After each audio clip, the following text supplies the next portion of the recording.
Salve, salve, galera, beleza? Eu sou o professor Thiago Giovanelli, professor de Física. Vamos trazer aqui agora, um resumo muito bacana, muito certeiro sobre o tema processos de eletrização. Aqui nesse vídeo eu vou falar de duas eletrizações, a eletrização por atrito e a eletrização por contato.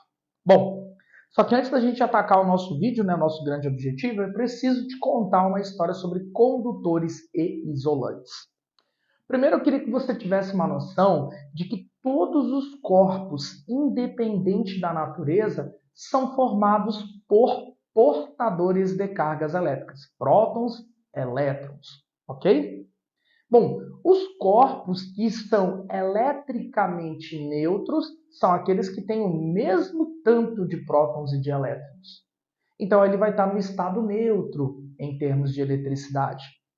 Bom, só que existem dois tipos de materiais que você precisa conhecer. Os condutores, que são aqueles materiais que eles permitem que as cargas elétricas se movimentem com grande facilidade através deles.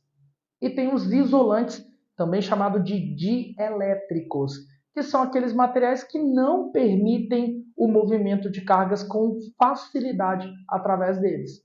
Legal? Então vamos dar um exemplo? Vamos supor que você tenha um condutor, metais, ouro, alumínio, ferro, latão, condutores.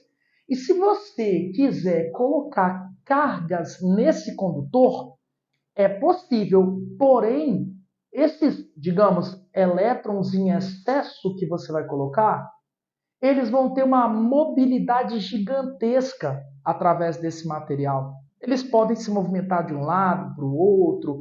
Esses elétrons a mais, que configuram cargas elétricas em excesso, podem se movimentar com grande facilidade. E isso faz com que, visto que cargas elétricas de mesmo sinal, elétrons, cargas negativas, se repelem, faz com que essas cargas em excesso fiquem aí, na superfície externa dos condutores.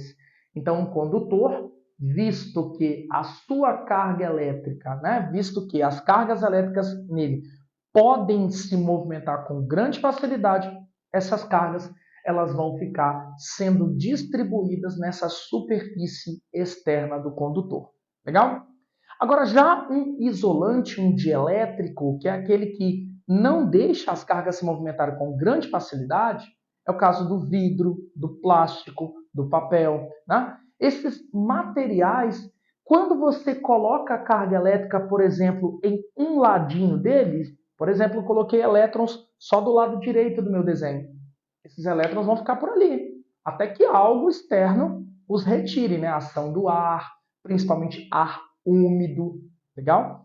Então, esses elétrons a mais que eu acrescentei, eles não vão se movimentar com grande facilidade ao longo deste material. Eles vão permanecer na região eletrizada. Por exemplo, se este pincel feito de plástico, que é um material isolante, for eletrizado, se eu eletrizar a região da bundinha do pincel, essas cargas não se movimentarão na região onde está a ponta do pincel.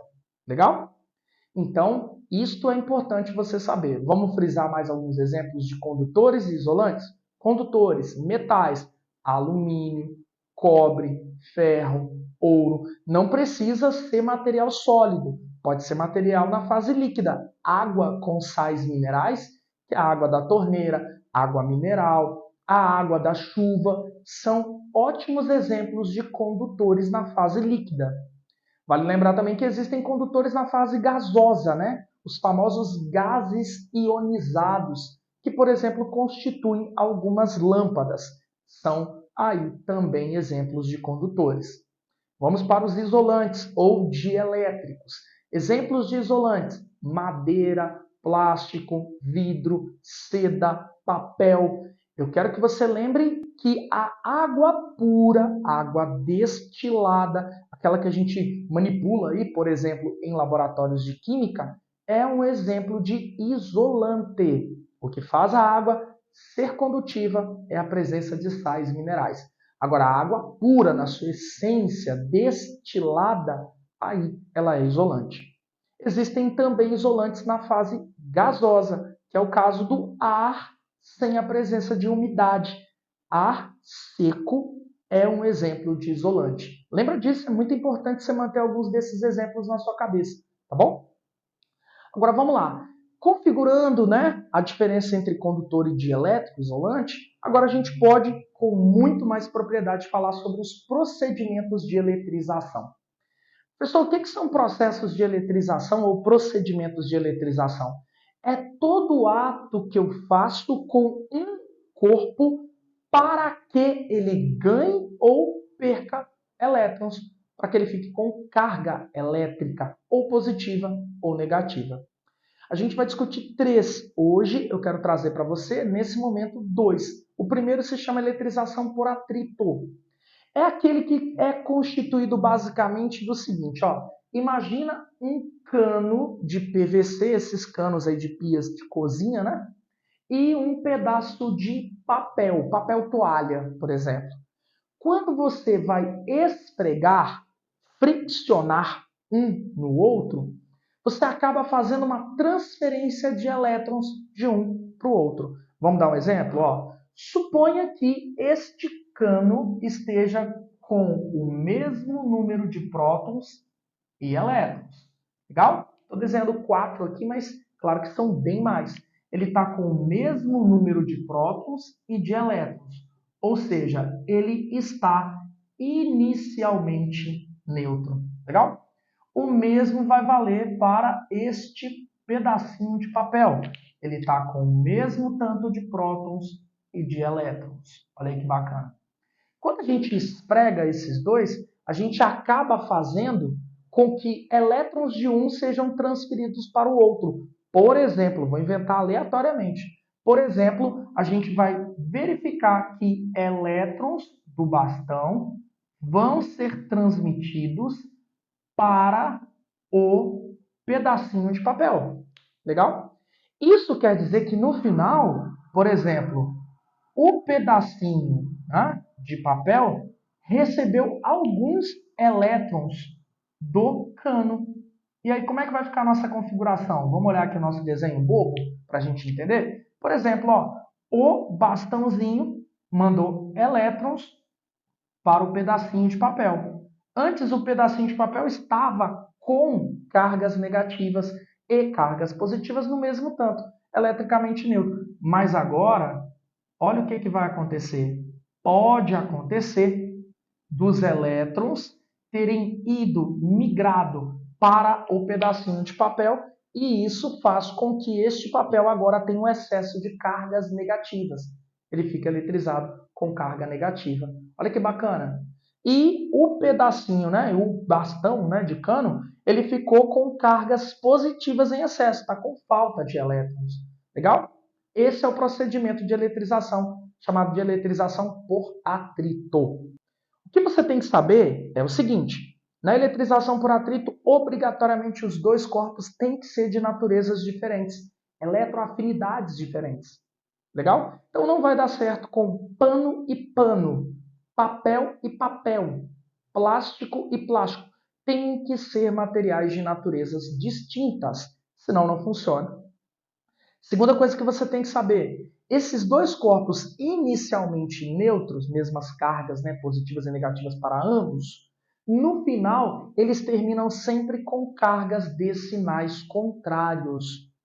E a gente pode afirmar que eles terminam com cargas em mesma quantidade.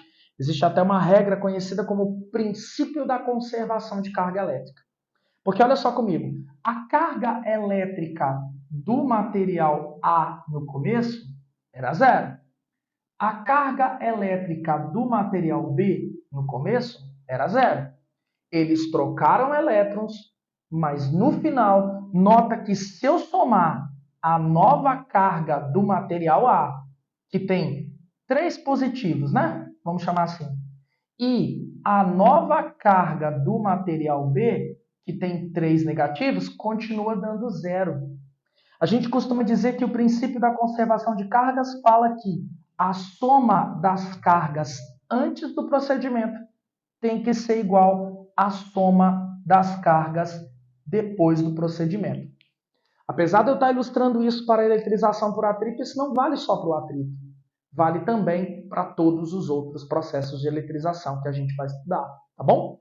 Então, eletrização por atrito são estas as principais características. Os dois corpos terminam com a mesma quantidade de carga, porém com sinais contrários. Os dois corpos obrigatoriamente devem ser feitos de materiais diferentes. Legal? Agora, a segunda eletrização a gente vai chamar de eletrização por contato. A eletrização por contato é aquela que você pega dois objetos e estabelece um contato entre eles. Esse contato é instantâneo, tá? A gente coloca e tira rapidinho. Ou pode ser um contato via fio. Você liga um fio conectando um corpo no outro. Só que para esse processo funcionar, é preciso que pelo menos um dos corpos já esteja com carga. Vamos dar um exemplo? Suponha que nós temos dois objetos metálicos, condutores, esféricos. Por ser uma esfera é muito importante, a gente vai discutir no futuro por que trabalhamos mais com esferas, tá? E essas esferas, digamos que uma esteja eletricamente neutra, ou seja, o mesmo tanto de prótons e elétrons, e a outra esteja com mais carga negativa. Legal? E aí, a gente sabe que as cargas em um condutor se distribuem na superfície externa. Então, finge que ali eu desenhei as cargas na superfície externa. Quando a gente faz uma ligação entre esses dois corpos via fio, vai existir uma transferência de elétrons. Sempre, claro, de quem está com excesso negativo para quem está com excesso positivo ou neutro. Então, as cargas elétricas elas vão migrar através do movimento de elétrons de um corpo para o outro. Até que os dois corpos atinjam um estado que nós vamos chamar de equilíbrio, ou seja, eles acabam dividindo as cargas elétricas para que tenham o mesmo tanto de energia, vou chamar assim, no futuro revelaremos a verdade, de um corpo para o outro. Legal? No final, se a gente corta esse fio, o que vai acontecer é que os dois corpos envolvidos terminam com o mesmo sinal de carga elétrica. Já nota a enorme diferença da eletrização por contato da por atrito. No contato, os envolvidos terminam com o mesmo sinal. Já no atrito, os envolvidos terminam com sinais opostos. Legal? A quantidade de cargas que vai ficar para cada um vai depender do tamanho, das dimensões dos corpos envolvidos, tá bom? Então, se eu tiver uma esfera pequena em contato com uma esfera maior, a esfera maior tende a adquirir mais carga do que a pequenininha, legal?